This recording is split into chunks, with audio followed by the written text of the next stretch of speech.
వైద్యశాలలో కీచక వైద్యుడు వైద్యానికి వచ్చిన ఓ మైనర్ బాలిక పట్ల అసభ్య ప్రవర్తన. వైద్యుడిపై తల్లిదండ్రులు దాడికి యత్నం. రంగప్రవేశం చేసిన పోలీసులు.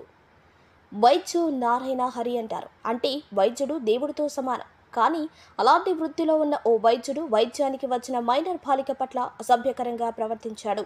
ఉదయగిరి మండల కేంద్రంలోని ప్రభుత్వ సామాజిక ఆరోగ్య కేంద్రంలో పనిచేస్తున్న డాక్టర్ ప్రశాంత్ వైద్యశాలకు చెవి నొప్పితో వైద్యం కోసం వచ్చిన బాలికకు వైద్యం చేయాల్సింది పోయి అసభ్యకరంగా ప్రవర్తించాడు.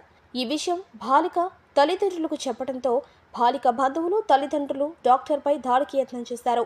దీంతో సమాచారం తెలుసుకున్న పోలీసులు దాడిని అడ్డుకుని విచారణ నిమిత్తం స్టేషన్కు తరలించి విచారణ చేపడుతున్నారు. అయితే ఇలాంటి కీచకునిపై కఠిన చర్యలు తీసుకుని వైద్యానికి వచ్చిన వారికి రక్షణ కల్పించాలని బాలిక బంధువులతో పాటు స్థానికులు కోరుతున్నారు.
ఇక్కడ చేసి